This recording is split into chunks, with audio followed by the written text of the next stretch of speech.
अस्सलाम वालेकुम, नमस्ते, सत श्री अकाल। Welcome back to your YouTube channel. This is me Saima Pirzada and you are watching Saima Pirzada reaction channel. तो कैसे हैं आप लोग? तो दोस्तों आज हम देखने वाले हैं यक्षिणीज। असल में यक्षिणी कितनी पावरफुल होती हैं ये उनके बारे में हम जानेंगे और उनके बारे में कुछ ऐसी चीज़ें जानेंगे जो शायद आप लोग भी नहीं जानते हो और मैं तो बिल्कुल भी नहीं जानती हूँ। तो यक्षिणीज बेसिकली इनके बारे में मैंने थोड़ा बहुत सुना है कि काफ़ी पावरफुल होती हैं, इनकी साधना वगैरह की जाती है और इनको मतलब कि प्रसन्न किया जाता है। तो वो इस तरह का कुछ है। तो मैंने सुना है कि इनको इनकी साधना करना बहुत ही ज़्यादा मतलब कि उससे बहुत आपको मतलब कुछ गेन कर सकते हो आप। लाइक हम जैसे दुआ करते हैं तो हमें कुछ उसके बदले में हमें कुछ मिलता है, ठीक है, अजर मिलता है, सवाब मिलता है अगर हम कोई अच्छी चीज़ करते हैं। तो लाइक इस तरह का कुछ इसमें भी मुझे कॉन्सेप्ट समझ आ रहा है। तो guys let's start the video. Original video का लिंक आपको डिस्क्रिप्शन में मिल जाएगा। सो अगर आप मेरे चैनल पर न्यू हैं तो सब्सक्राइब करना मत भूलिएगा और बेल आइकन को ऑल नोटिफिकेशन पे प्रेस कर लो ताकि सारी वीडियोस आपको मिलती रहें। सो लेट्स यक्षिणी का उल्लेख हमारे सभी प्रमुख धर्म ग्रंथों में मिलता है। रामायण से लेकर महाभारत तक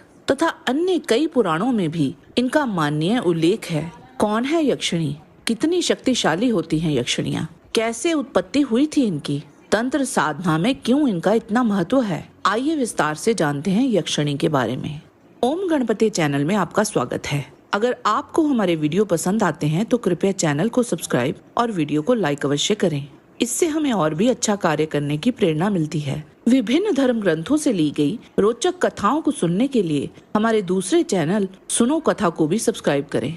यक्ष और यक्षिणी उन दिव्य प्राणियों में से एक हैं जो ब्रह्मांड के विभिन्न क्षेत्रों में निवास करते हैं। वे उपदेव की श्रेणी में आते हैं और इनके स्वामी कुबेर हैं। तंत्र साधना के विभिन्न ग्रंथों में साधारणतः 36 यक्षिणियों का उल्लेख आता है। इनमें से 4 यक्षिणियाँ पूरी तरह गोपनीय हैं। इन 4 गुप्त यक्षिणियों के बारे में कोई नहीं जानता। 32 यक्षिणियों में हर एक यक्षिणी का एक विशिष्ट मंत्र है। इन्हें सिद्ध करने से सुख, सौभाग्य, ऐश्वर्य, सफलता, वैभव, पराक्रम, संतान सुख, मनचाही उपलब्धियां, रत्न आदि प्रकार का सुख प्रदान करने वाली तथा शत्रु का भय दूर करने वाली हैं। अगर इन मंत्रों का विधि विधान से उच्चारण किया जाए तो मानव जीवन की समस्त परेशानियां हल हो सकती हैं। बिना किसी गुरु के और बिना किसी अनुभव के किसी भी मनुष्य का इनको सिद्ध करना उचित नहीं है। यक्षिणी का वर्णन हिंदू धर्म के अतिरिक्त जैन तथा बौद्ध धर्म में भी बड़े विस्तार से किया गया है। रामायण और महाभारत में तो यक्ष और यक्षिणियों का वर्णन कई स्थान पर मिलता है। रामायण काल में ताड़का एक बहुत शक्तिशाली यक्षिणी थी जिसका वध भगवान विष्णु के अवतार श्री राम के हाथों ही संभव था। सुरसुंदरी, मनोहारिणी, कनकावती, रतिप्रिया, पद्मिनी, कामेश्वरी, अनुरागिनी, शशानी, करण पिशाचनी, धान्या, नटी, विचित्रा आदि इनके नाम हैं। यक्षिणियों को सकारात्मक शक्तियों और पिशाचनियों को नकारात्मक शक्ति के रूप में जाना जाता है। इनकी उत्पत्ति के 2 मुख्य विवरण हमें अपने धर्म ग्रंथों में मिलते हैं। पहला रामायण के उत्तर कांड में हमें मिलता है। इनके अनुसार एक समय सृष्टि का निर्माण करते हुए जल की रक्षा के लिए ब्रह्मा जी ने अनेक जंतुओं को बनाया था। प्रजापति ब्रह्मा जी ने उनसे कहा कि तुम यत्न पूर्वक मनुष्यों की रक्षा करो। तो उनमें से कुछ प्राणियों ने कहा रक्षाम अर्थात हम रक्षा करते हैं और कुछ प्राणियों ने कहा यक्षाम अर्थात हम उत्तरोत्तर वृद्धि करते हैं। जिन्होंने रक्षाम कहा था वे राक्षस हुए और जिन्होंने यक्षाम कहा था वे यक्ष हुए। आगे चलकर ऋषि विश्रवा ने 2 विवाह किए। पहली पत्नी का नाम कैकशी था जिससे रावण, कुंभकर्ण, विभीषण आदि राक्षस उत्पन्न हुए और दूसरी पत्नी इलविदा से यक्षों के स्वामी कुबेर उत्पन्न हुए थे। राक्षस मायावी थे, उनके पास मायावी शक्तियां थी और दूसरी तरफ यक्ष थे, उनके पास भी बहुत सी जादुई एवं मायावी शक्तियां थी। लेकिन दोनों में अंतर ये था कि राक्षस मृत्यु लोक या पाताल लोक में ही रहते हैं, वहीं यक्ष स्वर्ग तक जाने में सक्षम थे और वहां निवास भी करते हैं। इसीलिए विभिन्न धर्म ग्रंथों में इनका वर्णन कई जगह पर हमारे त्रिदेवों तथा अन्य मुख्य देवताओं के साथ भी मिलता है। यक्षों ने ब्रह्मा जी से मांगा था कि ब्रह्मा जी उन्हें पूजन शक्ति प्रदान करें जिससे वे लोग साधनाएं कर ऊर्जा तथा शक्तियों को अर्जित कर पाएं। इसी के फलस्वरूप यक्षों को तांत्रिक विद्या प्राप्त हुई। और यही कारण है कि यक्ष और यक्षिणी की पूजा विभिन्न प्रकार की साधनाओं में प्रचलित है।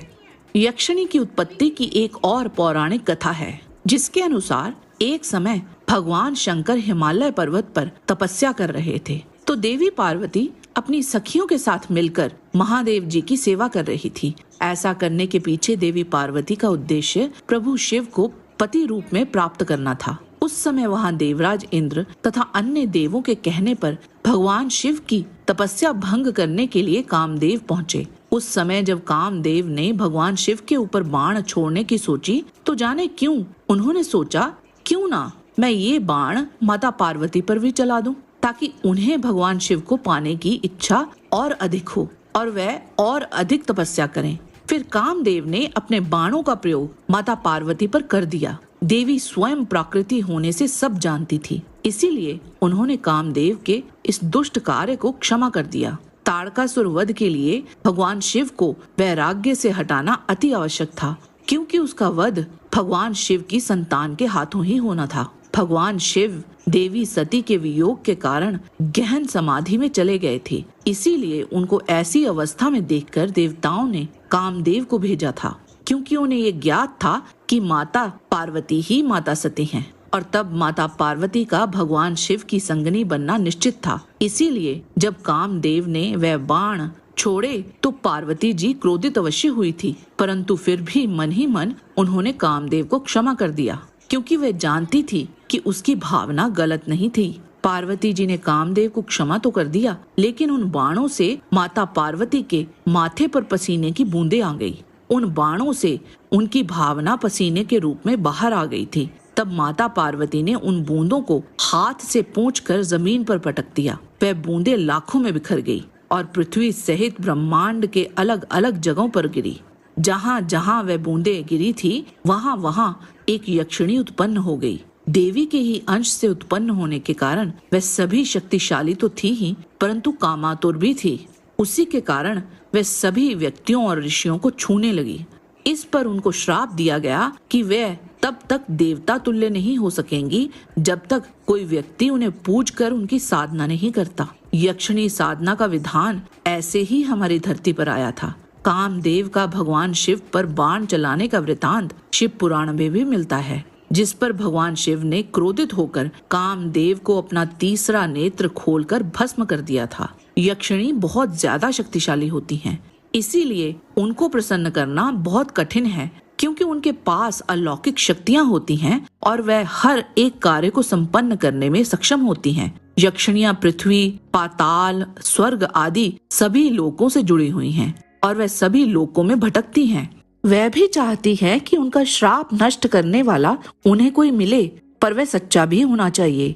भले साधक माँ के रूप में उनका श्राप नष्ट करे, बहन के रूप में नष्ट करे या पत्नी प्रेमिका के रूप में नष्ट करे। अगर कोई साधक ऐसा कर पाता है तो बदले में वह अपने साधक की हर इच्छा पूर्ण करती हैं। यक्षिणियों की संख्या अनंत है। कुछ सौम्य होती हैं, कुछ उग्र स्वभाव की होती हैं। ये आपके मन मस्तिष्क पर हावी भी हो सकती हैं। इनकी सिद्धि से पूर्व अपने इष्ट देव की सिद्धि होना आवश्यक है। यक्षिणी भी अपने साधक की बुरी तरह परीक्षा लेती है। थोड़ी सी भी गलती हो जाने पर यह उसी साधक को कष्ट भी देती है। इसीलिए इनकी सिद्धि से पूर्व सभी आवश्यक सावधानियां बरतनी चाहिए। जय माँ पार्वती। आज के वीडियो में बस इतना ही। आशा करते हैं कि आपको हमारा ये वीडियो पसंद आया होगा। कृपया इसे लाइक और शेयर अवश्य करें। किसी भी प्रकार की त्रुटि के लिए आप सबसे क्षमा याचना करते हुए आपसे निवेदन है कि प्रेम पूर्वक परमपिता परमात्मा को मन में धारण करें और बोलें, वैदिक सनातन धर्म की सदा ही जय। आज का वीडियो है जिसमें यक्षिणी के बारे में बात की गई है और कामदेव के बारे में बात की गई है कि बाबा कामदेव जो है उन्होंने किस तरह से जो शिव जी हैं उनके ऊपर वार करने की कोशिश की और साथ में माता पार्वती के साथ जो है मिसबिहेव किया गया उनको। हालांकि उन्होंने उनको माफ भी कर दिया था कि चलो नादान है, कोई बात नहीं, सिचुएशन के अकॉर्डिंगली। लेकिन जो है वो कामदेव बाबा जो है उन्होंने जो है वो उसका नाजायज फायदा उठाते हुए और मजीद जो है इस तरह की चीजें की, जिससे शिव जी को भी गुस्सा आ गया और पार्वती जी को भी गुस्सा आ गया और उन्होंने जो है वो मिलकर जो है वो इनको श्राप दिया, जिससे जो है वो कामदेव बाबा जो है वो मतलब कि बिखर गए और वहां से वो माता यक्षिणी जो है वो मतलब यक्षिणी जो है वो पैदा हुई हैं उनके आंसुओं से। और फिर उसके बाद जो है वो अब जो है वो कहते हैं कि इनकी पूजा करना लाइक बहुत ही वैल्यूएबल होता है, इनकी रिस्पेक्ट करना लाइक साधना वगैरह, इस तरह की चीजें जो है वो मुझे इसमें कॉन्सेप्ट समझ आई हैं। अच्छा, कुछ लोग ऐसे भी हैं जिनको मैंने सुना है कि वो कहते हैं कि नहीं करनी चाहिए, सिर्फ कृष्णा जी के बारे में सुनने में आता है कि सिर्फ उनकी ही साधना करनी चाहिए, उनकी पूजा करनी चाहिए। ये सब फेक होता है, मतलब कि मैंने इसे सुना है। बट जहाँ तक और काफ़ी फ्रेंड्स से मुझे ये भी बताया कि ये यक्षिणीज जो होती हैं ये इनकी साधना करना बहुत ही जो है वो फ्रूटफुल होता है। मतलब कि अगर आप उनकी साधना करते हो तो आने वाले वक्त में ये आपको इससे फ़ायदा होता है और काफ़ी चीज़ें जो है ना वो आपकी अच्छी हो जाती हैं। मतलब कि एक तपस्या होती है ना इंसान की, वो अगर सही से दिल से की जाए तो बहुत कुछ अच्छा हो सकता है। तो काफ़ी चीज़ें हैं जो हिंदुइज्म से रिलेटेड हमें जानने को मिलती हैं। और मतलब कि कामदेव बाबा जो है वो इस तरह से उन्होंने शिव जी के साथ किया। अच्छा, एक तो इंसान जलन भी होती है और जो है वो इस तरह की चीज़ें, बहुत सारी क्रोध हो जाता है इंसान में, तो फिर वो इस तरह की चीज़ें जो है वो नॉर्मली कर लेता है। लेकिन उनको ये नहीं पता कि वो तो भगवान शिव हैं, तो उनके साथ उन्होंने इस तरह से जो चीज़ें की तो जाहिर सी बात है उनको उल्टा पड़ती भी तो सही। तो बस वही चीज़ जो है वो हमें देखने को मिली है कि उनको श्राप मिला हुआ है और वो जो है वो उनको मतलब अब जहाँ तक मुझे आइडिया हुआ है ना इस वीडियो से, मुझे यही लगता है कि आने वाले वक्त तक जो है ना, जब तक ये दुनिया रहेगी तब तक जो है ना वो ये ऐसे ही रहेंगे। मतलब कि जो बिखरे हैं और जो भी इनके साथ हुआ है तो ये इस तरह से ही रहेंगे।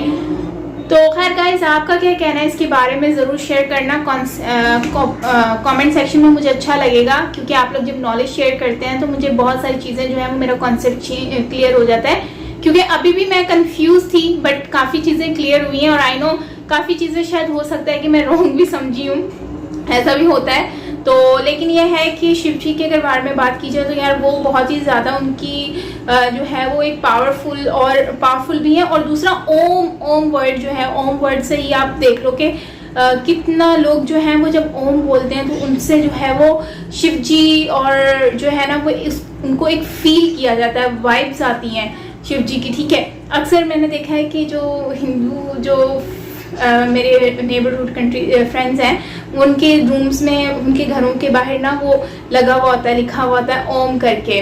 तो खैर इस तरह की चीज़ें जो है ना मैंने बहुत देखी हैं। तो मतलब इससे ये पता चलता है कि शिव जी को बहुत ज़्यादा लोग मानते हैं और स्पेशली गुजराती लोग जो है ना वो बहुत ज़्यादा मानते हैं।